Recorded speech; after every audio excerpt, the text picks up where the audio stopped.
ರಾಜೀನಾಮೆ ನೀಡಿ ರಾಜೀನಾಮೆ ನೀಡಿ ರಾಜೀನಾಮೆ ನೀಡಲೇ ರಾಜೀನಾಮೆ ನೀಡಲೇ ಸರ್ಕಾರದ ವೈಫಲ್ಯತೆಗೆ ಸರ್ಕಾರದ ವೈಫಲ್ಯತೆಗೆ ಸರ್ಕಾರದ ವೈಫಲ್ಯತೆಗೆ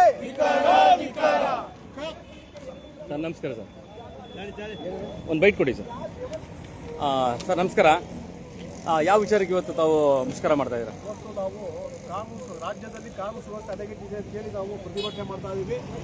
ಈ ಉದ್ದೇಶ ಏನಪ್ಪ ಅಂದರೆ ರಾಜ್ಯ ಸರ್ಕಾರ ಈಗಾಗಲೇ ಪೊಲೀಸ್ ಇಲಾಖೆಯನ್ನು ತಮ್ಮ ಇಷ್ಟ ಬಂದ ಬಳಸ್ಕೊತಾ ಇದೆ. ಪೊಲೀಸರು ತಮ್ಮ ಇಷ್ಟ ಬಂದ ಬಳಸ್ಕೊತಾ ಇದೆ. ಇವತ್ತು ಮೈಸೂರಿನಲ್ಲಿ ಈಗಾಗಲೇ ಒಂದು ಬೆಲೂನ್ ಭ್ರಷ್ಟ ಆಗಿದೆ, ಮತ್ತು ಹುಣಸೂರಿನಲ್ಲಿ ದರೋಡೆ ಆಗಿದೆ. ಇಷ್ಟೆಲ್ಲ ಇದ್ರೂ ಕೂಡ ಸರ್ಕಾರದಲ್ಲಿ ಮುಖ್ಯಮಂತ್ರಿ ಕುರ್ಚಿಗಾಗಿ ಕಚ್ಚಾಡ್ತಾ ಇದ್ದಾರೆ. ಎಲ್ಲೋ ಬಂದಂಥ ಕೋಗಿಲೆ ಅನ್ನೋ ಜಾಗದಲ್ಲಿ ಯಾರೋ ಅಲಮಾರಿಗಳು ಬಂದಿದ್ದಾರೆ. ಅದು ಮುಸ್ಲಿಮ್ಸ್ ಅಲಮಾರಿಗಳು ಎಲ್ಲಿಂದನೋ ಬಂದಿರೋದವರು, ಬೇರೆ ಹೊರ ರಾಜ್ಯದವರು. ಅಂಥವ್ರಿಗೆ ಆಶ್ರಯ ನೀಡ್ತಾ ಇದ್ದಾರೆ. ಇವತ್ತು ನಮ್ಮಲ್ಲಿ ಇರುವಂಥದ್ದು ಮಡಿಕೇರಿ ಪ್ರವಾಹ ಬಂದಾಗ ಬಿದ್ದಂಥವ್ರು ಇನ್ನೂ ಕೂಡ ಅವ್ರಿಗೆ ಸರಿಯಾಗಿ ಪರಿಹಾರ ಕೊಟ್ಟಿಲ್ಲ. ಮತ್ತೆ ಇಲ್ಲಿರೋ ಸುಮಾರು ಜನ ಬಡವರಿಗೆ ಮನೆಗಳು ಕೊಟ್ಟಿಲ್ಲ. ಅಂಥದ್ರಲ್ಲಿ ಯಾರೋ ಬಂದು ಎಲ್ಲೋ ಬಂದು ಹಾಕೊಂಡಿದ್ದಕ್ಕೆ ಗುರುತು ಕಟ್ಟಿದ್ದಕ್ಕೆ ಅವ್ರು ಮನೆ ಕಟ್ಟಕ್ಕೆ ಹೋಗ್ತಾ ಇದ್ದಾರೆ. ಮತ್ತೆ ಇಡೀ ರಾಜ್ಯಾದ್ಯಂತ ಇವತ್ತು ಗೃಹ ಇಲಾಖೆ ಮಂತ್ರಿಗಳು ಯಾವ ರೀತಿ ತಮ್ಮ ಅಧಿಕಾರ ಬಳಸ್ಕೊತಿದ್ದಾರೆ ಅಂದ್ರೆ ಪೊಲೀಸ್ ಇಲಾಖೆಯನ್ನ ತನ್ನ ವೈಯಕ್ತಿಕವಾಗಿ ಬಳಸ್ಕೊತಾ ಇದ್ದಾರೆ. ಇದ್ರ ಖಂಡಿಸಿ ನಾವು ಇವತ್ತು ಪ್ರತಿಭಟನೆ ಮಾಡ್ತಾ ಇದ್ದೀವಿ. ಓಕೆ, ಮತ್ತೆ ಇನ್ನೊಂದು ಮೈಸೂರಿನಲ್ಲಿ ಇಡೀ ದೇಶ ನೋಡುವಂತ ಮತ್ತೆ ಕೆಲಸ ಆಯ್ತು, ಅದು ಡ್ರಗ್ಸ್ ದಂಧೆ. ಈಗ ಆಯ್ತಾ, ಆ ವಿಚಾರ ಏನ್ ಹೇಳ್ತೀರಾ? ಇಂಟೆಲಿಜೆನ್ಸ್ ಕೊರತೆ ಇತ್ತು ಕಾಣ್ತಾ ಇದೆ. ಅದೇ ಹೇಳ್ತಾ ಇದ್ರಲ್ಲ, ಗೃಹ ಮಂತ್ರಿ ಅವರು ಸರಿಯಾಗಿದ್ದಿದ್ರೆ ಇದೆಲ್ಲ ಆಗ್ತಾ ಇರಲಿಲ್ಲ. ಇವತ್ತು ಇಂಟೆಲಿಜೆನ್ಸ್ ಎಲ್ಲೆಲ್ಲ ಆಗ್ತಿರೋ ಗೊತ್ತಾಗ್ತಲ್ಲ. ಯಾರು ದುಡ್ಡು ಕೊಡ್ತಾರೆ ಅವ್ರು ಹೇಳಿದ ಕಡೆ ಹೋಗ್ತಾ ಇದ್ದಾರೆ. ಅದು ಇಲ್ಲಿ ದುರ್ದೈವ ಆಗಿದೆ. ಒಳ್ಳೆ ಚಿಕ್ಕ ಆಫೀಸಲ್ಲಿ ಯಾರು ಮಾಡ್ತಾ ಇಲ್ಲ. ಎಲ್ಲರೂ ಬರೀ ದುಡ್ಡು ಕೊಟ್ಟವ್ರ ಬಂದು ಕೂಡಿಸ್ತಾ ಇದ್ದಾರೆ. ಅವರು ಆ ದುಡ್ಡು ಕೊಟ್ಟ ತಕ್ಕಂತೆ ಅವರು ಮಸೂರಿಗಳು ನಿಂತ್ಕೊಂಡಿದ್ದಾರೆ. ಆದ್ರಿಂದ ಈ ಓಪನ್ ಇದೆ. ಸರ್ ಇನ್ನೊಂದು, ನಾನು ಕೂಡ ಕನ್ನಡ ಸಂಘಟನೆ ಮೈಸೂರು ಜಿಲ್ಲಾಧ್ಯಕ್ಷ ಒಂದು ಸಂಘಟನೆಯಲ್ಲಿ ನಮಗೂ ನಿಮಗೆ ಸೇರಿಸಿ ಒಂದು ಆಪಾದನೆ ಸಾರ್ವಜನಿಕ ಮುಟ್ಟಾಳರು ಕೆಲವರು ಮಾಡ್ತಾರೆ. ಯಾವ ವಿಚಾರ ಅಂತಂದ್ರೆ, ಒಂದು ಹೋರಾಟಗಾರರನ್ನ ಕಮಿಷನ್ ಏಜೆಂಟ್ಗಳು ಥಿಂಕ್ ಮಾಡಂತ ಸಾರ್ವಜನಿಕ ಇರೋರ್ಗು ಇದೇ ಸಮಸ್ಯೆ ಆಗುತ್ತೆ ಸರ್. ಏನು ಮಾಡಕ್ಕಾಗಲ್ಲ, ಏನಾಗುತ್ತೆ ಹೇಳೋರು ಹೇಳ್ತಾರೆ, ಹೋರಾಟ ಮಾಡ್ತಾನೆ ಇರ್ತೀವಿ. ಖಂಡಿತ. ಕೆಲವು ಏನ್ ಮಾಡ್ತಾರೆ ಅಂದ್ರೆ, ಕೆಲವು ಚಾನಲ್ಗಳು ಅದಕ್ಕೆ ಅಂತ ಬಿದ್ದುಬಿಟ್ಟಿದ್ದಾರೆ ದುಡ್ಡಿಗೆ ಅಂತ. ಅವ್ರಿಂದ ಬಾಕಿಯವ್ರಿಗೆ ತೊಂದರೆ ಆಗಿದೆ ಹೊರತು ಹೋರಾಟಗಾರ ಯಾವತ್ತು ಹೋರಾಟಗಾರ ಯಾವುದೇ ಬೀದಿ ನಿಂತಿರೋರು ಅಂತ ಹೋರಾಟಗಾರನೇ ಆಗಲಿ ಅವನೇ ಬೀದಿ ನಿಲ್ಬೇಕು ಅಂತ ನಾವು ಕೇಸ್ಗಳು ಹಾಸ್ಕೋತೀವಿ. 5-6 ಕೇಸ್ಗಳು 10 ಕೇಸ್ಗಳು ಹಾಸ್ಕೋತೀವಿ. Okay, thank you. ತಾವೇ ನೋಡ್ತಾ ಇದ್ರೆ ಈಗ ರಾಜ್ಯದ ಗೃಹ ಇಲಾಖೆಯ ವೈಫಲ್ಯತೆಗೆ, ರಾಜ್ಯದ ಗುಪ್ತಚರ ಇಲಾಖೆಯ ವೈಫಲ್ಯತೆಗೆ, ರಾಜ್ಯದ ಗುಪ್ತಚರ ಇಲಾಖೆಯ ವೈಫಲ್ಯತೆಗೆ, ಡ್ರಗ್ ಮಾಫಿಯಾ, ಡಕಾಯಿತಿ, ಭ್ರಷ್ಟಾಚಾರವನ್ನು ನಿರ್ವಹಣೆ ಮಾಡಿ ರಾಜ್ಯ ಸರ್ಕಾರದ ಮುಖದ ಪರಮಾವಧಿಗೆ ರಾಜ್ಯ ಗೃಹ ಮಂತ್ರಿಗಳೇ ನೈತಿಕ ಹೊಣೆಯನ್ನು ಕೊಟ್ಟು ರಾಜ್ಯದ ಗೃಹ ಮಂತ್ರಿಗಳೇ ನೈತಿಕ ಹೊಣೆಯನ್ನು ಕೊಟ್ಟು ಅಸಹಾಯಕ ರಾಜ್ಯ ಗೃಹ ಮಂತ್ರಿಗಳೇ ನೈತಿಕ ಹೊಣೆಯನ್ನು ಕೊಟ್ಟು ಅಸಹಾಯಕ ಗೃಹ ಮಂತ್ರಿಗಳೇ ನೈತಿಕ ಹೊಣೆಯನ್ನು ಕೊಟ್ಟು ಭ್ರಷ್ಟಾಚಾರ, ಡಕಾಯಿತಿ, ರಾಜ್ಯ ಸರ್ಕಾರದ ಮುಖದ ಪರಮಾವಧಿಗೆ ಗೃಹ ಮಂತ್ರಿಗಳ ಬೇಜವಾಬ್ದಾರಿತ ಹೇಳಿಕೆಗೆ ಗೃಹ ಮಂತ್ರಿಗಳ ಬೇಜವಾಬ್ದಾರಿ ಹೇಳಿಕೆಗೆ ಗೃಹ ಮಂತ್ರಿಗಳ ಅಸಹಾಯಕತೆಗೆ ಗೃಹ ಮಂತ್ರಿಗಳ ಅಸಹಾಯಕತೆಗೆ ಭ್ರಷ್ಟಾಚಾರ, ಡಕಾಯಿತಿ ರಾಜ್ಯ ಸರ್ಕಾರದ ಮುಖದ ಪರಮಾವಧಿಗೆ ರಾಜ್ಯ ಗೃಹ ಇಲಾಖೆಯ ವೈಫಲ್ಯತೆಗೆ ರಾಜ್ಯ ಗುಪ್ತಾಚಾರ ಇಲಾಖೆಯ ವೈಫಲ್ಯತೆಗೆ ಅಯ್ಯಯ್ಯೋ ಅಯ್ಯಯ್ಯೋ ಅಯ್ಯಯ್ಯೋ ಅಯ್ಯಯ್ಯೋ ಬದಲಾವಣೆಯಾಗಲಿ ಬದಲಾವಣೆಯಾಗಲಿ. ನಾನ್ ಕರ್ಸಿದ್ರು ಅಂತ ಹೇಳಿ ಸರ್, ಅವ್ರಿಗೆ ಗೊತ್ತಿಲ್ಲ. ನಾನೇ ಕರ್ಸಿದ್ರು ಅಂತ ಹೇಳಿ ಅವ್ರಿಗೆ ಗೊತ್ತಿಲ್ಲ. ಬಿಡಿ. ಮಂತ್ರಿಗಳ ವೈಫಲ್ಯತೆಗೆ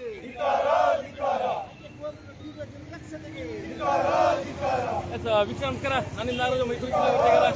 ತಾವೇನ್ ನೋಡ್ತಾ ಇದ್ದೀರಾ, ಇಡೀ ರಾಜ್ಯದಲ್ಲಿ ಒಂದಲ್ಲ ಒಂದು, ಅದು ಮೈಸೂರು ಜಿಲ್ಲೆಯಲ್ಲಿ ಅಂತೂ ಒಂದಲ್ಲ ಒಂದು ವಿಚಾರಕ್ಕೆ ಮುಷ್ಕರಗಳಾಗ್ತಾನೆ ಇದೆ. ಒಂದು ವಿಚಾರ ಹೇಳ್ತಾ ಇರ್ತಾರೆ, ತಾವೇನ್ ನೋಡ್ತಾ ಇದ್ದೀರಾ, ಈ ಒಂದು ವಿಚಾರ ಮೈಸೂರು ಕನ್ನಡ ವೇದಿಕೆ ಅಂತ ಒಂದು ನೋಂದಣಿ ಸಂಸ್ಥೆ ಇದೆ. ಕನ್ನಡ ವೇದಿಕೆ ಏನಿದೆ ಇಲ್ಲಿ, ಆ ಒಂದು ಕನ್ನಡ ವೇದಿಕೆ ಬಂದು ಇವತ್ತು ಮುಷ್ಕರ ಆಗ್ತಾ ಇದೆ. ಕಾರಣ ಇಷ್ಟೇ, ಇಡೀ ರಾಜ್ಯದಲ್ಲಿ ಒಂದು ಆಡಳಿತ ವ್ಯವಸ್ಥೆ ಬಗ್ಗೆ ಅವರು ಮಾತಾಡ್ತಾ ಇರೋದು, ಕಾನೂನು ವ್ಯವಸ್ಥೆಗಳ ಬಗ್ಗೆ ಮಾತಾಡ್ತಾರೆ. ಮುಖ್ಯವಾಗಿ ಪೊಲೀಸ್ ಇಲಾಖೆ ಕೂಡ ಇದಕ್ಕೆ ಶಾಮೀಲು ಅನ್ನೋ ತರ ಮಾತಾಡ್ತಾ ಇದ್ದಾರೆ. ಕಾರಣ ಇಷ್ಟೇ, ಗೃಹ ಇಲಾಖೆ ಇವತ್ತು ನಿಷ್ಪ್ರಯೋಜಕವಾಗಿದೆ ಅಂತ ಕೂಡ ಒಂದು ಆಪಾದನೆ ಆಗ್ತಾ ಇದೆ. ಯಾಕೆಂದ್ರೆ ಇಲ್ಲಿ ಮೈಸೂರಿನಲ್ಲಿ, ಮುಖ್ಯವಾಗಿ ಮೈಸೂರಿನಲ್ಲಿ ನಡೆದಿರುವಂತಹ ಹಲವಾರು ದೊಡ್ಡ ವಿಚಾರಗಳಲ್ಲಿ ಒಂದು ಡ್ರಗ್ಸ್ ದಂಧೆ ಆಗಿರ್ಬೋದು, ಅಥವಾ ಇನ್ಯಾವುದಂತ ಕೆಲವೊಂದು ವಿಚಾರಗಳು ಕೂಡ ಅದನ್ನ ಇಟ್ಕೊಂಡು ಇವತ್ತು ಮಾತಾಡ್ತಿರೋದು ನೇರ ಗೃಹ ಇಲಾಖೆಗೆ ಇವರು ಆಪಾದನೆ ಮಾಡ್ತಿರೋದು ಕನ್ನಡ ಸಂಘಟನೆ. ಹಾಗಾಗಿ ನಾವೇ ನೋಡ್ತಾ ಇದ್ರೆ ಇವತ್ತು ಮೈಸೂರಿನ ಹಳೆಯ ಡಿಸಿ ಆಫೀಸ್ ಮುಂದೆ ಈ ಒಂದು ಕನ್ನಡ ಸಂಘಟನೆ ಪ್ರತಿಭಟನೆ ಮಾಡ್ತಾ ಇದೆ. ನೇರವಾಗಿ ಗೃಹ ಮಂತ್ರಿ ರಾಜೀನಾಮೆ ಕೊಡಬೇಕು ಅಂತ ಇದ್ದಾರೆ. ಹಾಗಾಗಿ ಇದಕ್ಕೆ ಸ್ಪಷ್ಟನೆ ಸಂಬಂಧಪಟ್ಟಂತ ಸರ್ಕಾರದ ಯಾರೆಲ್ಲ ಅಧಿಕಾರಿಗಳಿದ್ದಾರೆ ಅಥವಾ ಸಂಬಂಧಪಟ್ಟಂತ ಯಾರು ಗೃಹ ಇಲಾಖೆ ಇದ್ದಾರೆ ಅವರು ಇದಕ್ಕೆ ನೇರವಾದಂತಹ ಸ್ಪಷ್ಟನೆ ಕೂಡ ಕೊಡಬೇಕಾಗುತ್ತೆ ಇವರಿಗೆ. ನಾವೇನ್ ನೋಡ್ತಾ ಇದ್ರಿ ಇವತ್ತು ಮೈಸೂರಿನ ಡಿಸಿ ಆಫೀಸ್ ಹಳೆಯ ಡಿಸಿ ಆಫೀಸ್ನ ಮುಂದೆ ಇವತ್ತು ಮೈಸೂರು ಕನ್ನಡ ವೇದಿಕೆ ನೋಂದಣಿ ಸಂಸ್ಥೆ ಇವತ್ತು ಕನ್ನಡ ರಕ್ಷಣಾ ವೇದಿಕೆ ಏನಿದೆ ಇದು ಸ್ಟ್ರೈಕ್ ಕೂಡ ಮಾಡ್ತಾ ಇದೆ. ಹಲವಾರು ವಿಷಯಗಳನ್ನ ಎತ್ಕೊಂಡು ಇವತ್ತು ಮಾಡ್ತಾ ಇದ್ದಾರೆ. ಜೊತೆಗೆ ಇವತ್ತು ರಾಜ್ಯದ ಕಾನೂನು ವ್ಯವಸ್ಥೆ ಹದಗೆಟ್ಟಿದೆ ಅನ್ನೋದು ಕೂಡ ಈ ಒಂದು ಸ್ಟ್ರೈಕಿನ ಮುಖ್ಯ ವಿಷಯವಾಗಿದೆ. ಜೊತೆಗೆ ಗೃಹ ಮಂತ್ರಿ ಮತ್ತೆ ಗುಪ್ತಚರ ಇಲಾಖೆಗಳು ಏನ್ ಮಾಡ್ತಾ ಇದ್ದಾರೆ ಅನ್ನೋದು ಕೂಡ ಇವರು ಕ್ವಶನ್ ಮಾಡ್ತಾ ಇರೋದು. ಅದಕ್ಕೆ ನಾವೇನು ಈ ಸ್ಟ್ರೈಕ್ ಮಾಡ್ತಾ ಇರೋದಕ್ಕೆ ಡಿಸಿಯವರು ಕೂಡ ಮನವಿ ಪತ್ರ ನಮಗೆ ಕೊಡುವಂತ ಅವಶ್ಯಕತೆ ಇಲ್ಲ. ನೇರವಾಗಿ ಬಂದು ಇದನ್ನ ಪ್ರತಿಭಟನೆ ಮಾಡ್ತಾ ಇರೋದು. ಡಿಸಿ ಅವರಿಗೆ ಮನವಿ ಪತ್ರ ಕೊಟ್ಟರೆ ಕೇವಲ ಅದು ಮನವಿ ಪತ್ರ ಆಗಿ ಮಾತ್ರ ಉಳ್ಕೊಳ್ಳುತ್ತೆ ಅಂತ ಕೂಡ ಅವರ ಒಂದು ಆಪಾದನೆ ಇದೆ. ಹಾಗಾಗಿ ತಾವೇನು ನೋಡ್ತಾ ಇವತ್ತು ಮೈಸೂರಿನಲ್ಲಿ ಮೈಸೂರು ಕನ್ನಡ ವೇದಿಕೆಯವರು ಇಲ್ಲಿ ಒಂದು ಸ್ಟ್ರೈಕ್ ಕೂಡ ಮಾಡ್ತಾ ಇದ್ದಾರೆ. ಮುಖ್ಯವಾಗಿ ತಾವು ಸಂಬಂಧಪಟ್ಟಂತೆ ಇಲಾಖೆಗಳು ಎಚ್ಚೆತ್ಕೋಬೇಕು. ಯಾಕೆಂದ್ರೆ ಇವತ್ತು ಇದೊಂದು ಸಣ್ಣ ಮಟ್ಟದ ಒಂದು ಕಿಚ್ಚಾಗಿರ್ಬೋದು. ಇಡೀ ರಾಜ್ಯದಲ್ಲಿ ನಾಳೆ ದಿನ ಕನ್ನಡ ಪರ ಸಂಘಟನೆಗಳು ಎತ್ತರೆ ನಾಳೆ ದಿನ ಅದಕ್ಕೆ ಬಹಳ ಕಷ್ಟ ಆಗುತ್ತೆ ಅದನ್ನ ನಿಭಾಯಿಸೋದಕ್ಕೆ. ಹಾಗಾಗಿ ಇವರ ಸಲಹೆ ಸೂಚನೆಗಳು ಏನಿದೆ ಸಂಬಂಧಪಟ್ಟಂತ ಅಧಿಕಾರಿಗಳು ಬಂದು ಕೇಳಲಿ ಅನ್ನೋದು ಕೂಡ ಒಂದು ಆಸೆ ಆಗಿದೆ. ಹಾಗೆಯೇ ಇವತ್ತು ಹಲವಾರು ಸಮಸ್ಯೆಗಳನ್ನ ಇಟ್ಕೊಂಡು ಈ ಒಂದು ಕಾರ್ಯಕ್ರಮನ ಸ್ಟ್ರೈಕ್ ನ ಮಾಡ್ತಾ ಇರುವಂತದ್ದು. ರಾಜ್ಯ ಗೃಹ ಇಲಾಖೆಗೆ ನೇರ ಚಾಲೆಂಜ್ ಕೂಡ ಮಾಡ್ತಾ ಇದ್ದಾರೆ.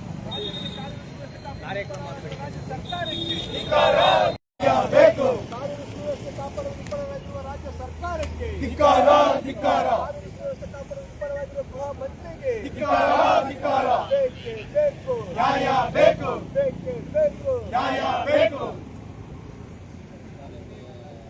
ಸರ್ ನಮಸ್ಕಾರ ಸರ್.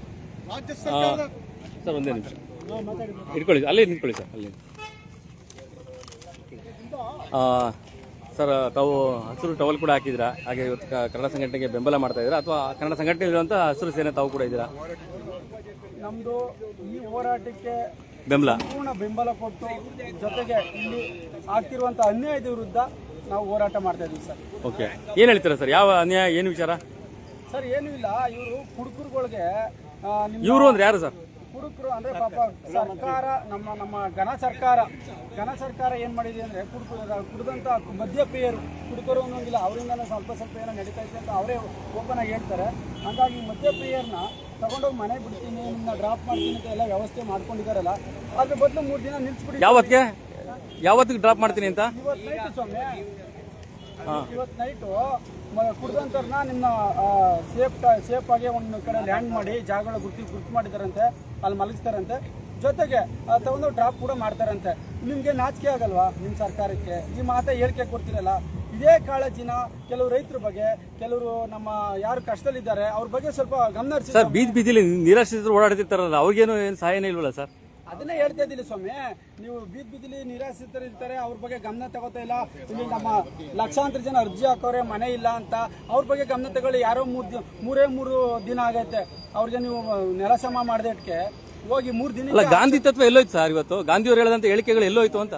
ಹೆಸರಿಗೆ ಮಾತ್ರ ಗಾಂಧಿ ತತ್ವ ಅಂತ ಹೋರಾಡ್ತಿರಲ್ಲ. ನಿಮ್ಗೆ ಅವ್ರ ಅಂಶಗಳನ್ನ ತಗೊಳ್ಳಿ ಸ್ವಾಮಿ, ನಿಮ್ಗೆ ಗೊತ್ತಾಗಲ್ವ? ನಿಮ್ಗೆ ನಿಮ್ಮ ರಾಜಕಾರಣ ನಿಮ್ದು ಏನೇ ಇರಲಿ, ನಿಮ್ಮ ಬೆಳೆ ಏನೇ ಬೇಯಿಸ್ಕೊಳ್ಳಿ, ಆದ್ರೆ ಜನಸಾಮಾನ್ಯಗಳ ಬಗ್ಗೆ ಸ್ವಲ್ಪ ಕಾಳಜಿ ಇರಲಿ ಅಂತೇಳಿ ನಮ್ಮ ಘನ ಸರ್ಕಾರಕ್ಕೆ ನಾವು ಕಟ್ಟು ಟೀಕಿಸ್ತೀವಿ ಸ್ವಾಮಿ. ಮಹಾತ್ಮ ಗಾಂಧಿ ಅವರ ಆಸೆ ಏನಂದ್ರೆ ಕುಡಿತದಿಂದ ದೂರ ಇರಬೇಕು ಅನ್ನೋದು ಆಸೆ ಇತ್ತು. ಕುಡಿತ ನಿರ್ಮೂಲ ಇತ್ತು ಅವ್ರದ್ದು. ಕಾಂಗ್ರೆಸ್ನವರು ಮಹಾತ್ಮ ಗಾಂಧಿ ಹೆಸರು ಹೇಳ್ಕೊಂಡು, ಅಲ್ಲ ಯಾವುದೇ ರಾಜಕೀಯ ಪಕ್ಷ ಆಗ್ಲಿ ಸರ್, ಮಹಾತ್ಮ ಗಾಂಧಿ ಯಾವುದೇ ರಾಜಕೀಯ ಪಕ್ಷ ಆಗ್ಲಿ, ಅದು ಮಹಾತ್ಮ ಗಾಂಧಿ ಹೆಸರು ಹೇಳ್ಕೊಂಡು ಅನ್ಯಾಯ ಮಾಡ್ತಾರೆ ಅನ್ಸೋದ ಇಲ್ವಾ ಹೇಳಿ ಸರ್. ಇವರು ಈಗ ಮಾತಾಡ್ತಾರೆ ನಾವು ಗಾಂಧಿ ತತ್ವ ಅಂತ ಅವರೇ ಓಪನ್ ಆಗಿ ಹೇಳ್ತಾರೆ. ಇದನ್ನು ಅಳವಡಿಸ್ಕೊಳ್ಳಿ. ಗಾಂಧಿಯವರು ಏನ್ ಹೇಳಿದ್ದಾರೆ? ನಮ್ಮ ಒಬ್ಬ ಮಹಿಳೆ ಮಧ್ಯರಾತ್ರಿಯಲ್ಲಿ ಯಾವತ್ತು ಹೋರಾಡ್ತಾಳೆ ಅವತ್ತು ನಮ್ಮ ದೇಶಕ್ಕೆ ಸ್ವಾತಂತ್ರ್ಯ ಸಿಕ್ತು ಅಂತ ಹೇಳವ್ರೆ. ಕುಡುಕರು ಇರಬಾರ್ದು ಅಂತ ಹೇಳವ್ರೆ, ಮದ್ಯ ಅಂಗಡಿ ಇರಬಾರ್ದು ಅಂತ ಹೇಳವ್ರೆ. ಯಾಕೆ ನಿಮ್ಮಲ್ಲಿ ಯಾವ ಒಂದು ಅಂಶನೂ ಇಲ್ವಲ್ಲ? ಮಧ್ಯರಾತ್ರಿ ಹೋದ್ರೆ ಅಗ್ಲತೆ ಓಡಾಡಕೈತಲ್ವ, ಕಳ್ಳರು ಕಾಕರು ಮಧ್ಯ 12 ಗಂಟೆ ಬೆಳಗಿನ ಜಾವದಲ್ಲಿ ಕಳ್ತನ ಮಾಡ್ತಾರಲ್ಲ ಸ್ವಾಮಿ, ಬಂದು ಬಾಂಬ್ ಹಾಕ್ತಾವ್ರೆ, ಬಂದು ಎಲ್ಲ ಚಿನ್ನ ತರೋದು ಒತ್ಕೊಳ್ತಾರೆ. ನೀವು ಏನ್ ಮಾಡ್ತಾ ಇದ್ದೀರಾ? ನಿಮ್ಮ ರಾಜ್ಯ ಸರ್ಕಾರ ನಿಜವಾಗ್ಲೂ ಇದೆಯಲ್ಲಿ? ನಿಮ್ಮ ಗೃಹ ಇಲಾಖೆ ಇದೆಯಾ? ನಿಮಗೆ ನೀವೇ ಕುತ್ಕೊಂಡು ಯೋಚನೆ ಮಾಡಿ. ಯಾರು ಬೇರೆಯವ್ರು ಯಾರು ಹೇಳೋದು ಬೇಡ. ಹೇಳ್ಬಿಟ್ಟು ಇದ್ರ ಬಗ್ಗೆ ಒಂದು ಬೇಗ ನಿರ್ಧಾರ ತಗೊಂಡು ದಯಮಾಡಿ ಪರಮೇಶ್ವರ್ ರಾಜೀನಾಮೆ ಕೊಡಿ, ಬೇರೆ ಯಾರಾದರೂ ನಡೆಸುವಂತ ಪುಣ್ಯಾತ್ಮರಿಗೆ ಅವಕಾಶ ಕೊಡಿ. ಈಗ ಕಳ್ತನ, ಮೋಸ, ಅನ್ಯಾಯ ಆಗ್ತಾ ಇರೋದಕ್ಕೆ ನಿರುದ್ಯೋಗ ಸಮಸ್ಯೆ ಕಾರಣ ಅಂತ ಕೆಲವು ಸಮೀಕ್ಷೆ ಹೇಳ್ತಾ ಇದೆ. ಇದ್ರ ಬಗ್ಗೆ ನಿಮ್ಮ ಅಭಿಪ್ರಾಯ ಏನು? ಖಂಡಿತ ಅದು ಕೂಡ ಇದೆ. ಜೊತೆಗೆ ಜಾಗತಿಕ ಮಟ್ಟದಲ್ಲಿ ಚಿನ್ನದ ರೇಟು ದುಪ್ಪಟ್ಟಾಗಿರೋದು ಕಾರಣ ಆಗಿದೆ. ಇವತ್ತು ಜನಗಳು ಕೂಡ ಈಗ ಲೈಫ್ ಸ್ಟೈಲ್ ಕೂಡ ಚೇಂಜ್ ಮಾಡ್ಕೊಂಡಿದ್ದಾರೆ. ಅವ್ರ ಶೋಕಿಗೆಲ್ಲ ದುಡ್ಡುಗಳು ಬೇಕು, ಹಾಗಾಗಿ ಕೂಲಿ ಮಾಡಿ ತಿಂಗಳ ಸಂಬಳ ನಂಬ್ಕೊಂಡು ಕೆಲವರು ಶೋಕಿ ಮಾಡೋಕ್ಕಾಯ್ತಲ್ಲ, ಹಾಗಾಗಿ ಅಡ್ಡದಾರಿಗೆ ಇಳಿದಿದ್ದಾರೆ ಸರ್. ಅಲ್ಲ, ಈಗ ಸರ್ಕಾರದಲ್ಲಿ ಉದ್ಯೋಗಗಳು ಸುಮಾರು ಖಾಲಿ ಇದೆ, ಅದನ್ನ ಭರ್ತಿನೇ ಮಾಡ್ತಾ ಇಲ್ಲ. ಇದ್ರ ಬಗ್ಗೆ ನೀವು ಹೋರಾಟ ಮಾಡೋದಕ್ಕೆ ನಿಮ್ಗೆ ಆಸಕ್ತಿ ಇದೆಯಾ? ಖಂಡಿತ. ನಮ್ಮ ಘನ ಸರ್ಕಾರ ಏನು ಮಾತು ಕೊಟ್ಟಿತ್ತು, ನಾವು ಕೆಲವು ಡ್ಯಾಮ್ಗಳು ಕಟ್ತೀನಿ, ಕೆಲವು ನಿರುದ್ಯೋಗನ ಭರ್ತಿ ಮಾಡ್ತೀನಿ ಅಂತ ಇವತ್ತವರೆಗೂ ಏನು ಮಾಡಿಲ್ಲ. ಹಾಗಾಗಿ ಖಂಡಿತ ಇದ್ರ ಬಗ್ಗೆ ಕೂಡ ನೀವು ಗಮನ ಹರಿಸಬೇಕು ಅಂತ ತಮ್ಮಲ್ಲಿ. ಸರ್, ಒಂದು ವಿಚಾರ ನಿಮ್ಗೆ ಗೊತ್ತಿರೋದು, ಮೈಸೂರು ಜಿಲ್ಲೆಯಲ್ಲಿ ಟಿ ನರಸೀಪುರ ಟೌನ್ ನಲ್ಲಿ ಸರಿಸುಮಾರು 40 ರೈತರಿಗೆ ಕೋಟ್ಯಾಂತರ ರೂಪಾಯಿ ಲಾಸ್ ಆಗುತ್ತೆ. ನಿಮ್ಮ ರೈತ ಸಂಘಟನೆ ಯಾರು ಕೂಡ ಅವ್ರಿಗೆ ಆ ವಿಚಾರವಾಗಿ ಹೋಗಿಲ್ಲ. ಅದ್ರ ಬಗ್ಗೆ ಏನ್ ಹೇಳ್ತೀರಾ ಸರ್? ಒಂದು ರೈಸ್ ಮಿಲ್ಲು ಲಕ್ಷಾಂತರ ಕೋಟ್ಯಾಂತರ ರೂಪಾಯಿ ಅವ್ರಿಗೆ ಕೊಡಬೇಕಾದಂತ ಭತ್ತದ ದುಡ್ಡ ಕೊಟ್ಟಕ್ಕಾಗಿಲ್ಲ. ಯಾವುದೇ ರೈತ ಸಂಘ ಕೂಡ ಅದ್ರ ಮುಂದೆ ಮುಂಚೆನೆ ನಿಂತ್ಕೊಳ್ಳಿಲ್ಲ ಸರ್. ಸರ್ ಇಲ್ಲ, ಇದು ನಮ್ಮ ಗಮನಕ್ಕೆ ಖಂಡಿತ ಬಂದಿಲ್ಲ. ಖಂಡಿತ ನಮ್ಮ ರೈತರು, ನಮ್ಮ ನರಸೀಪುರದವರಂತಲ್ಲ, ನಮ್ಮ ಕರ್ನಾಟಕದಲ್ಲಿ ಯಾವುದೇ ಮೂಲೆಯದಾರಾದ್ರೂ ಸರಿ, ಅವ್ರಿಗೆ ಅನ್ಯಾಯ ಇದೆ ಅಂತ ಬಂದ್ರೆ, ನಮ್ಮ ಗಮನಕ್ಕೆ ಬಂದ್ರೆ ಖಂಡಿತ ನಾನು ಅವ್ರ ಪರ, ನಾನು ಹಗಲು ರಾತ್ರಿ ನಾನು ಖಂಡಿತ ಹೋರಾಟ ಮಾಡಕ್ಕೆ ಸಿದ್ಧನಿದ್ದೀನಿ. ನಿಮ್ಮ ಹೆಸರು, ಉದ್ಯಾನ, ತಮ್ಮ ಹೆಸರು ಸರ್? ತಮ್ಮ ಪರಿಚಯ? ಅರುಣ್ ಕುಮಾರ್ ಅಂತ ಹೇಳಿ ರೈತ ಪರ್ವ ರಾಜ್ಯಾಧ್ಯಕ್ಷರು ಹಾಗೂ ನಮ್ಮ ಕನ್ನಡ ಪರ ಇವರು ಜೊತೆಗೂಡಿ ಇವತ್ತು ಇದನ್ನ ರಾಜ್ಯ ಸರ್ಕಾರದ ವಿಫಲತೆಗಳನ್ನ ಎತ್ತಿ ಹಿಡಿಯೋಕ್ಕೋಸ್ಕರ ಒಂದು ಧರಣಿ ಮಾಡ್ತಾರೆ. ಅವ್ರ ಜೊತೆ ಸಾಥ್ ಕೊಟ್ಟಿದ್ರು ತಾವು ಕೂಡ? Yes, thank you. Thank you sir. ಬರ್ಬೇಕು ಸರ್ ಅವರು. ಎಸ್ ವೀಕ್ಷಕರು, ತಾವೇ ನೋಡ್ತಿದ್ರೆ ಇವತ್ತು ಇಡೀ ರಾಜ್ಯದಲ್ಲಿ ಕಾನೂನು ಸುವ್ಯವಸ್ಥೆ ಹದಗೆಟ್ಟಿರುವಂತಹ ವಿಚಾರವಾಗಿ ಕನ್ನಡ ಸಂಘಟನೆಗಳು ನೋಡಿ, ಕೇವಲ ಇವ್ರು 4 ಜನ ಅಂತ ಅದನ್ನ ಎಚ್ಚೆತ್ಕೊಳ್ಳಿಲ್ಲ ಅಂತಂದ್ರೆ ನೀವು ನಾಳೆ ದಿನ ಸಂಬಂಧಪಟ್ಟಂತ ಯಾವ್ದು ಇಂಟೆಲಿಜೆನ್ಸಿ ಇದೆ ಮತ್ತೆ ಯಾವ ಇಲಾಖೆಗಳಿದೆ, ಇದು ಎಲ್ಲಾ ಕಡೆ ಕೂಡ ಕಿಚ್ಚೆದೊಳ್ಬಹುದು. ಆಯ್ತಾ? ಹಾಗಾಗಿ ಇವತ್ತು ಕೇವಲ ಒಂದು ಸಣ್ಣ ಮೈಸೂರಿನಲ್ಲಿ ಇವತ್ತು 4 ಜನ ಬಂದಿದ್ರೆ ಅಂತ ಅನ್ಕೋಬಹುದು. ಯಾವ ಟೈಮಲ್ಲಿ ಯಾವಾಗ ಏನು ಒಂದು ಕಾರ್ಯಕ್ರಮಗಳು ಮತ್ತೆ ಏನೇನೋ ಆಯೋಜನೆಗಳು ಆಗುತ್ತೆ ಹೇಳಕ್ಕಾಗಲ್ಲ. ಸರ್ ನಮಸ್ಕಾರ, ಏನ್ ಹೇಳ್ತೀರಾ ಸರ್? ಸರ್, ಒಂದು ಸರ್ಕಾರದ ಕೆಲಸ ಕಾರ್ಯಗಳು ಏನಂತಂದ್ರೆ, ರಾಜ್ಯದಲ್ಲಿ ವಾಸ ಮಾಡೋ ಜನರನ್ನ ಆಸ್ತಿ ಪಾಸ್ತಿಗಳಾಗ್ಬೋದು, ಕಾನೂನು ಸುವ್ಯವಸ್ಥೆ ಕಾಪಾಡೋದ್ರ ಜವಾಬ್ದಾರಿ.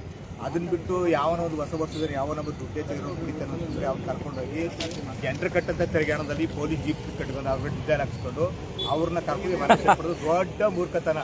ಒಂದು ಕನ್ನಡ ರಾಜ್ಯ ಸರ್ಕಾರದ ಉದ್ದೇಶ ಏನಪ್ಪ ಅಂದ್ರೆ, ರಾಜ್ಯದ ಜನರ ಆಸ್ತಿ ಕಾಪಾಡೋದು, ಜನರ ರಕ್ಷಣೆ ನೀಡೋದು. ಆಗ್ತಕ್ಕಂಥ ಇವತ್ತೇನು ಮೈಸೂರಲ್ಲದು ಹೊರ ಏನು ಜಿಲ್ಲೆಗಳಲ್ಲಿ ಆಗ್ತಿರ್ತಕ್ಕಂಥ ದರೋಡೆಗಳಾಗ್ಬೋದು, ಕೊಲೆಗಳಾಗ್ಬೋದು, ಮೊನ್ನೆ ಮೈಸೂರಲ್ಲಿರ್ತಕ್ಕ ಏನು ಬನ್ನು ಬ್ಲಾಸ್ಟ್ ಇತ್ತು, ಇಂಥ ವ್ಯವಸ್ಥೆಯಿಂದ ಜನರಿಗೆ ಭಯಮುಕ್ತವಾಗಿ ರಕ್ಷಣೆ ನೀಡಿಕೊಂಡು ಮಾಡತಕ್ಕಂಥ ಗೃಹ ಸಚಿವರ ಕೆಲಸ ಬಿಟ್ಟು ಅದು ಮುಖ್ಯವಾಗಿದ್ದು. ಅದನ್ನ ಬಿಟ್ಟು ಯಾವನ ಕುರಿತ ಅಂದ್ರೆ ಯಾವುದೋ ಒಂದು ಇವರೆಲ್ಲ ನನ್ನ ಪ್ರಕಾರ ಯಾವುದೋ ಪಂಪ್ಗಳು ರೆಸಾರ್ಟ್ ಮಾಲೀಕರ ಜೊತೆ ಬುಕ್ ಅವ್ರಿಗೆಲ್ಲ ವ್ಯಾಪಾರ ಆಗ್ಬೇಕಲ್ಲ. ಈ ಥರ ಏನಾದ್ರು ಹೆಚ್ಚು ಕಮ್ಮಿ ಆಯ್ತು ಅಂತಂದ್ರೆ ಅವ್ರಿಗೆ ಕೆಟ್ಟ ಹೆಸರು ಆಯ್ತು ಅಂತೇಳಿ ದೊಡ್ಡ ದೊಡ್ಡ ರೆಸಾರ್ಟು ಪಂಪ ಓನರ್ ಜೊತೆ ಬುಕ್ ಆಗಿದ್ದಾರೆ ಅನ್ಸುತ್ತೆ. ಇವರು ಅವ್ರನ್ನ ಮಾತು ಕೇಳ್ಕೊಂಡು ಎಲ್ಲೋ ಕುಡುಕಿದ್ರು ಕರ್ಕೊಂಡು ಮನೆಗೆ ಸೇರ್ಪಡ್ತೀವಿ ಅಂತಾರೆ.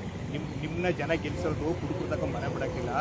ಜನರಿಗೆ ರಕ್ಷಣೆ ಕೊಡಿ. ಜನರನ್ನ ಆಸ್ತಿ ಪಾಸ್ತಿನ ಏನು ಮೊನ್ನೆ ಹುಣಸೂಲೇನು ದರೋಡ ಇತ್ತು, ಆ ಕಡೆ ಅಂತಿರ್ತಕ್ಕಂಥ ಸಾರ್ವಜನಿಕರ ಆಸ್ತಿಗಳನ್ನ ನೀವು ರಕ್ಷಣೆ ಮಾಡಿ. ಜನರಿಗೆ ನೀವು ಭಯ ಮುಕ್ತರಾಗಿ ಬದುಕಂತ ರಕ್ಷಣೆ ನೀಡಬೇಕು ಅಂತ ಸರ್. ಹುಣಸೂರಲ್ಲಿ ಬೇಡಿ ಸರ್, ಇಲ್ಲೇ ವಿಜಯನಗರದಲ್ಲಿ ಆಯ್ತು ಒಂದು ಬ್ಯಾಂಕ್ ಅಲ್ಲಿ ಚಿನ್ನ ಕಡಿಮೆ ಆಗುತ್ತೆ, ಆಯ್ತಾ? ಯಾವ ಕಾನೂನು ಸುವ್ಯವಸ್ಥೆ ಬಂತು ಸರ್ ಅವ್ರ ಸಪೋರ್ಟ್ಗೆ?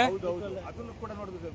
ಎಷ್ಟೋ ಜನ ಪಾಪ ಬಡ ಜನರೆಲ್ಲ ಅವ್ರು ಏನೋ ಒಂದು ಕನ್ಸ್ಗಳನ್ನ ಕಟ್ಕೊಂಡು ಏನೋ ಒಂದು ಬ್ಯಾಂಕಲ್ಲಿ ಇಟ್ಟಿಟ್ಟಿರು, ಅಲ್ಲೆಲ್ಲ ಅವ್ರಿಗೆ ಚಿನ್ನ ಎಲ್ಲ ಮೋಸ ಆಯ್ತು. ಅಂತ ಕಡೆ ಬಂದು ನೀವು ಯಾವ ಇಂಟೆಲಿಜೆನ್ಸಿ ಕೆಲಸ ಮಾಡ್ತು, ಯಾವ ಪೊಲೀಸ್ ಇಲಾಖೆ ಅವ್ರ ಪರವಾಗಿ ನಿಂತ್ಕೋತು, ಸಾರ್ವಜನಿಕ ಪರವಾಗಿ ನಿಂತ್ಕೋತು?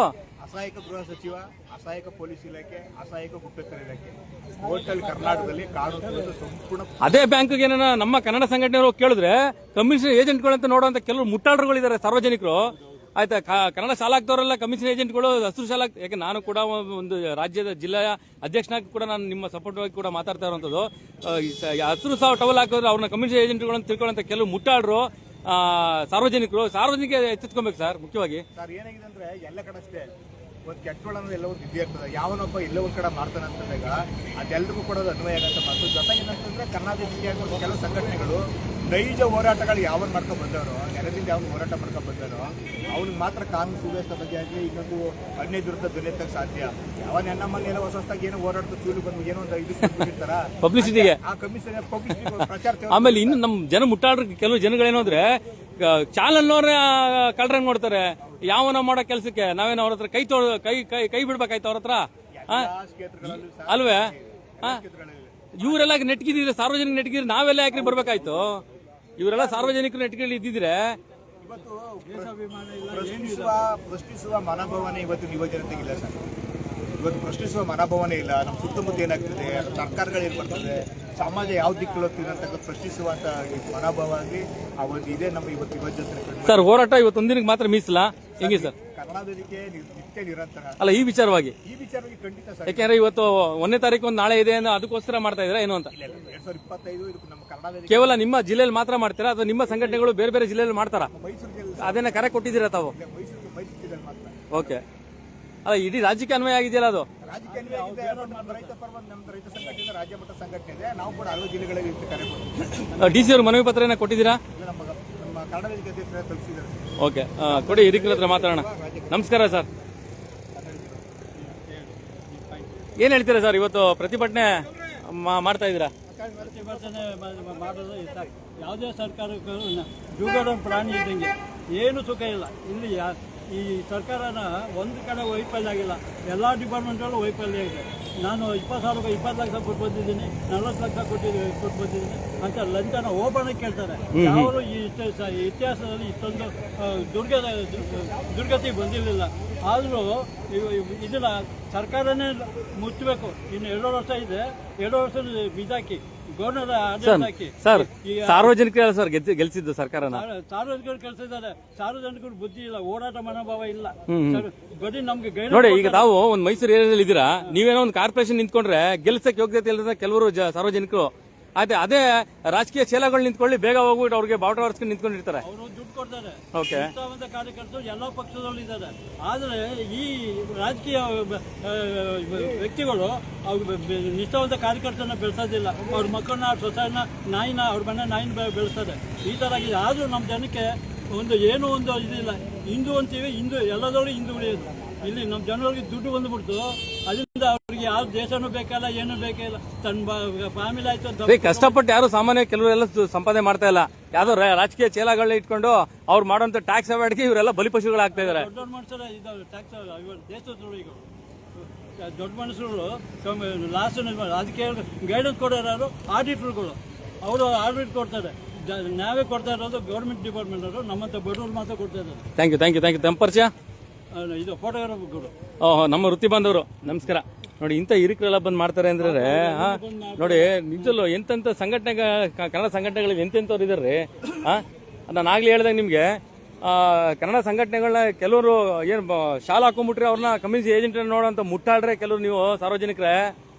ನಾನು ಕೂಡ ಒಂದು ಸಂಘಟನೆಯಲ್ಲಿ ಜಿಲ್ಲಾಧ್ಯಕ್ಷನಾಗಿದ್ದೀನಿ ಮೈಸೂರಿನಲ್ಲಿ. ಅವ್ರನ್ನ ಮತ್ತೆ ಮಾಧ್ಯಮದವ್ರನ್ನ ಅಷ್ಟೇ ಯಾರನ್ನ ನಂಬಲ್ವಲ್ಲ ನೀವು ಸಾರ್ವಜನಿಕ. ಕೆಲವರು ನೀವು ಯಾರು ನಂಬ್ತೀರಾ? ಹಾಗಾದ್ರೆ ಯಾರನ್ನ ನಂಬ್ತೀರಾ? ರಾಜಕೀಯದವ್ರು ಮಾತ್ರ ನಂಬ್ತೀರಾ ನೀವು? ಯಾಕೆಂದ್ರೆ ಊಟ ಹಾಕ್ತಾರೆ, ಎಣ್ಣೆ ಕೊಡಿಸ್ತಾರೆ, ಅವರು ಕೊಡೋಂಥ ಟ್ಯಾಕ್ಸ್ ಅವಾಯ್ಡ್ ಮಾಡೋಕ್ಕೆ ಕರಪ್ಷನ್ ದುಡ್ಡಲ್ಲಿ ನಿಮ್ಮನ್ನು ಸಾಕ್ತಾರೆ ಅಂತ ನಾಚಿಕೆ ಆಗ್ಬೇಕು ನಿಮಗೆ.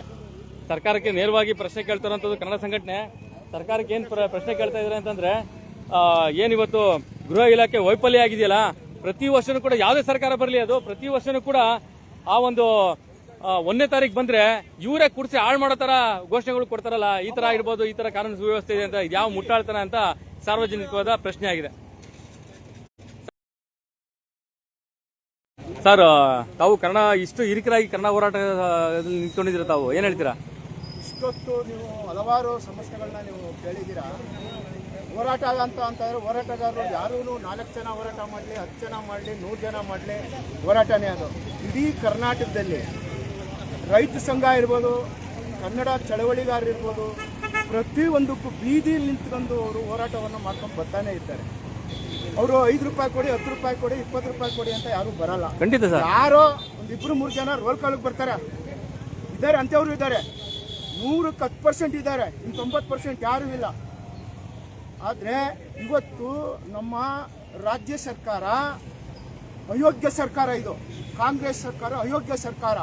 ಮುಖ್ಯಮಂತ್ರಿ ಅಯೋಗ್ಯ ಮುಖ್ಯಮಂತ್ರಿ ಸಿದ್ದರಾಮಯ್ಯ, ಅಯೋಗ್ಯ ಮುಖ್ಯಮಂತ್ರಿ. ಹಿಂದೆ ನಾವು 5 ವರ್ಷ ಗೆಲ್ಸಿದ್ರು ಚಾಮುಂಡೇಶ್ವರಿ ಕ್ಷೇತ್ರದಲ್ಲಿ, ಒಳ್ಳೆ ಕೆಲಸ ಮಾಡ್ಕೊಂಡು ಬರ್ತಾ ಇದ್ರು. ಇವತ್ತು ಅವರು ಒಂದು ಬಾರಿ ಮುಖ್ಯಮಂತ್ರಿಯಾಗಿ 5 ವರ್ಷ ಪೂರೈಸಿದ್ದಾರೆ. ಈಗಾಗಲೇ 2.5 ವರ್ಷ ಪೂರೈಸ್ತಾ ಇದ್ದಾರೆ. ಇನ್ನೂ ನಾನು 2.5 ವರ್ಷ ಪೂರೈಸ್ತೀನಿ ಅಂತ ಅಂದ್ಬಿಟ್ಟು ಕೆಲವು ಮಂತ್ರಿಗಳನ್ನ ಕಟ್ಕೊಂಡು, ಚೇಲಗಳನ್ನ ಕಟ್ಕೊಂಡು ಇಡೀ ರಾಜ್ಯದನ್ನೇ ಇವತ್ತು ರಾಜ್ಯ ಜನತೆಗೆ 5 ಗ್ಯಾರಂಟಿ ಕೊಟ್ಟು 5 ಗ್ಯಾರಂಟಿನೂ ಅವರು ವಿಫಲವಾಗ್ಬಿಟ್ಟವರು. ಇವತ್ತು ನಮ್ಮ ಧ್ರುವ ಸಚಿವರು ಪರಮೇಶ್ವರ್ ಅವರು ಯಾವ ಕೆಲಸಕ್ಕೂ ಇಲ್ಲ. ಅವರು ಅವ್ರೇನು ಪ್ರಯೋಜನನೇ ಇಲ್ಲ. ಅವರು ಹಿಂದೆ ಬಿ ರಾಚಯ್ಯನವ್ರು ಇದ್ರು. ಇಡೀ ಪೊಲೀಸ್ ಇಲಾಖೆ ನಡುಕ್ತಾ ಇತ್ತು. ಅವ್ರು ಬರ್ತಾ ಇದ್ದಾರೆ ಅಂದ್ರೆ ಜೋಬಕ್ಕೆ ಯಾಕೆ ಬರ್ತಾ ಇದ್ದಾರೆ ಅಂದ್ರೆ ಅಂತೆ ಬಿ ರಾಚಯ್ಯನವರು ಇನ್ನೂ ಅಂತೆ ಪುನಾಯ್ಕರು ಹುಟ್ಟು ಬರಬೇಕು. ಇವ್ರು ಯಾರು ಇವರು? ಪರಮೇಶ್ವರಿ ಇವನು ಅನ್ಲಯಾಕ್ ಇವನು ಅನ್ಲಯಾಕ್ ಪರಮೇಶ್ವರಿ ಇವನು. ಅದರಿಂದ ಇವತ್ತು ನಾವು ಹೇಳ್ತೀವಿ, ಈ ಸರ್ಕಾರ ಕೂಡಲೇ ರಾಜೀನಾಮೆ ಕೊಡಬೇಕು. ಕೂಡಲೇ ರಾಜೀನಾಮೆ ಕೊಟ್ಟೆ ಇವಾಗ ಎಲೆಕ್ಷನ್ಗೆ ಬರಬೇಕು ಇವರು. ಅವಾಗ ಅವ್ರದ್ದು ಏನಿದೆ, ಇವ್ರ ಬೇರೆ ಏನಿದೆ, ಇವ್ರ ಬಂಡವಾಳ ಏನಿದೆ ಅಂತ ಗೊತ್ತಾಗುತ್ತೆ. ಅಲ್ಲಿವರೆಗೂ ಜನಕ್ಕೆ ಗೊತ್ತಾಗುತ್ತೆ. ತಾವು ಇವತ್ತು ಬಂದಿರೋ ಸ್ಟ್ರೈಕ್ ಉದ್ದೇಶ ಸರ್? ಇವತ್ತು ನಾವು ಬಂದಿರೋ ವಿಚಾರ ಏನಪ್ಪಾ ಅಂತಂದ್ರೆ ಎಲ್ಲಾ ಕಡೆ ಈಗ ದರೋಡೆ ಆಗ್ತಾ ಇದೆ. ಈಗ ಅರಮನೆ ಮುಂದೆ ಬ್ಲಾಸ್ಟ್ ಆಯ್ತು. ಹುಣಸೂರಲ್ಲಿ 7 kg 8 kg ಚಿನ್ನ ಮಧ್ಯಾಹ್ನ 2 ಗಂಟೆನಲ್ಲಿ ಮಾಡೋರೆ ಅಂತ ಅಂದ್ರೆ ಅವ್ರು ಎಂತ ಕದಿಮ್ ಇರಬೇಕು ಸರ್. ಎಟಿಎಂ ಹಣೆನೆ ಪೊಲೀಸ್ ಇಲಾಖೆ ಜೊತೆಗೆ ಅಂತ ಎಂತ ಕದಿಮ್ ಇರಬೇಕು. ಅದಕ್ಕೆ ಕೈವಾಡ ಯಾರ್ದು? ಮಂತ್ರಿಗಳ ಕೈವಾಡ, ಪೊಲೀಸ್ನವ್ರದಲ್ಲ. ಪಾಪ ಪೊಲೀಸ್ನವರು ನಿರಂತರ ಇದ್ದಾರೆ. ಅವರು ಎಲ್ಲರ ಪರ ಇದ್ದಾರೆ. ಅವ್ರಿಗೆ ಬಂದೋಬಸ್ತ್ ಕೊಡಬೇಕು, ಯಾಂಡ್ ಕೊಡಬೇಕು, ಕಮಿಷನರ್ಗೆ ಯಾಂಡ್ ಕೊಡಬೇಕು. ಇವರು ರಾಜಕಾರಣಿಗಳು ಪೊಲೀಸ್ ಅವ್ರನ್ನ ಉಪಯೋಗಿಸ್ಕೊಳ್ಳೋದನ್ನ ಬಿಟ್ಟು ಇವರು ಪೊಲೀಸ್ನವ್ರಿಗೆ ಒಳ್ಳೆ ಅಧಿಕಾರವನ್ನು ಕೊಟ್ಟರೆ ಅವ್ರು ಚೆನ್ನಾಗಿ ಆಡಳಿತವನ್ನು ನಡೆಸ್ತಾರೆ. ಅದರಿಂದ ಈ ಸರ್ಕಾರ ಕೂಡಲೇ ರಾಜೀನಾಮೆ ಕೊಡಬೇಕು. ಅದು ಕೂಡಲೇ ರಾಜೀನಾಮೆ ಕೊಡಬೇಕು. ಅನ್ಲಯಾಕ್ ಸರ್ಕಾರ ಅಂತ ನಾನು ಹೇಳಕ್ಕೆ ಇಷ್ಟಪಡ್ತೀನಿ.